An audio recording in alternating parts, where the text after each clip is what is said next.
Welcome back everyone. Despite not even having an NBA champion yet, we're only 1 month away from free agency, and even less than that from the NBA draft. And don't worry, we'll be talking plenty about both leading up to that point. But today, we'll be continuing our free agency outlook. We've now talked about two of the Lakers' biggest potential needs, one of which being a center if they decide not to bring back or do not believe in Mo Bamba, and then the other being three-point shooting. I'll leave a link to check those out if you haven't already. In addition to that though, they could have a number of other needs too, and we really don't know for sure yet either. Over half of their team will be entering a form of free agency. Now, a majority of them will be under team control, but you never really know how things will pan out, and that will be especially true for their guard and wing positions. Between D'Angelo Russell, Dennis Schroeder, Austin Reeves, Lonnie Walker, and even Troy Brown Jr., they could be losing a lot of depth here.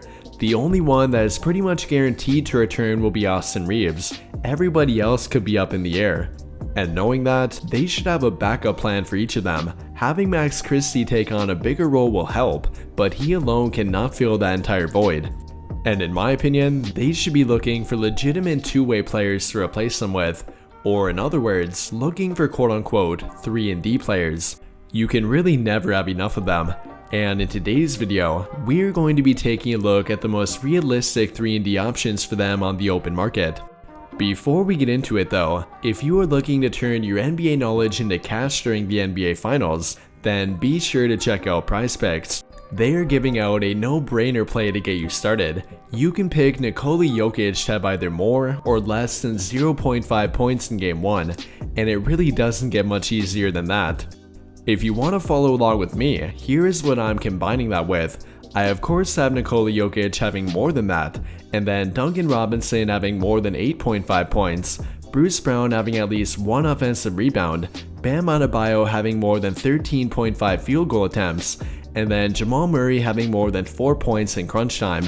But if you are looking to make your own picks, then be sure to check out PrizePicks, and don't forget to use code JSM to get a bonus on your first deposit. Without further ado though, let's get back to today's topic, and we'll begin by reviewing a budget option, which happens to be Keita Bates-Diop. You might not be familiar with him, but he quietly had a very productive year with San Antonio, averaging nearly 10 points per game, shooting 50% from the field, and nearly 40% from beyond the arc.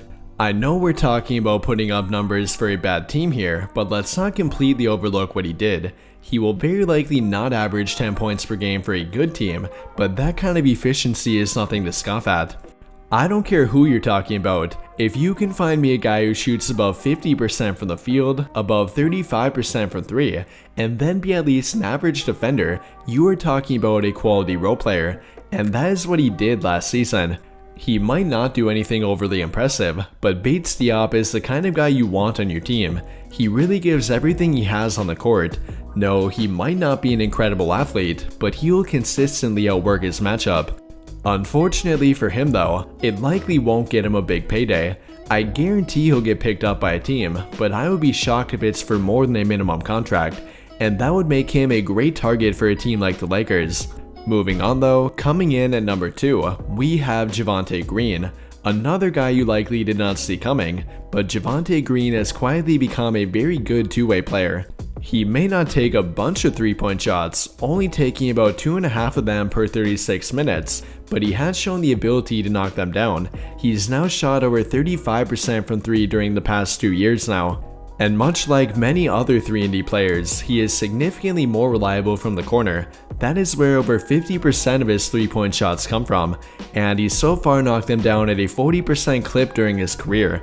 Again, definitely don't rely on him to take a bunch of them, but he would make for a very good replacement for Dennis Schroeder. He is similarly, if not more reliable from 3, and then I would argue is an even better defender than him too.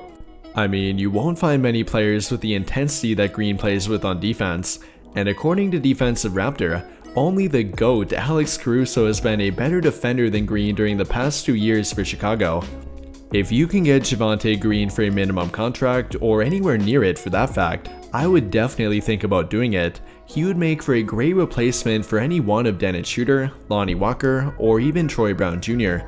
But now moving on to number 3, and here we have Javon Carter. I'm trying not to double mention players from my last video, but Javon Carter needed to be included here. If we are talking about 3&D point guards, and especially ones that fit into a small budget, then you won't find much better than Javon Carter. He is pretty much a lock to shoot around 40% from 3, and he can do it while also being the best point of attack defender on your team. In my opinion, if the Lakers are looking to replace Dennis Schroeder with anybody, it should definitely be Javon Carter. He pretty much does everything that Schroeder does, only he does it a bit better. Whether we are talking about shooting, defense, playmaking, or whatever it might be, I would take Carter in most categories. It will really all come down to price here. But now moving on to number 4, and here we have Jalen McDaniels. Not to be confused with his younger brother Jaden McDaniels, Jalen is not quite on that level, though that's not to say he is a bad player. In fact, he can do many of the things that make Jaden a quality player. For one, he can also defend multiple positions on the court, even all 5 of them at times within a small ball lineup. And while playing defense is without a doubt his calling card, he is not a bad offensive player either. Jalen is a great backdoor cutter, is a solid, albeit not incredible 3-point shooter, and then is very good in the open court. You won't find many 6'9" players who can do everything that he can on the court, and especially not for around a minimum contract, which is what he played for this season. Now, I really doubt that'll happen again, but I for one would love to have him on my team for even a bit more than that. I would definitely throw the biannual exception at him if they have it, and maybe even a portion of the mid-level exception too. But now moving on to number 5, and here we have Tory Craig. I kind of doubt the Suns let him walk, but he would be a great addition to any team if they do. Coming off the best year of his entire career at age 32, I would definitely call Tory Craig a late bloomer. He only appears to be getting better as a 3-point shooter, shown by him hitting a new career high 39.5% this season. And then when you combine that with his defense and rebounding, Tory Craig makes for a very valuable player. He is not an elite defender, but he is a very tough one nonetheless. You can pretty much throw him at any wing player you match up with and he'll do fine. Again, he probably won't lock them down, but you can trust him to make life difficult on them. Do not overlook what he provides on the glass either.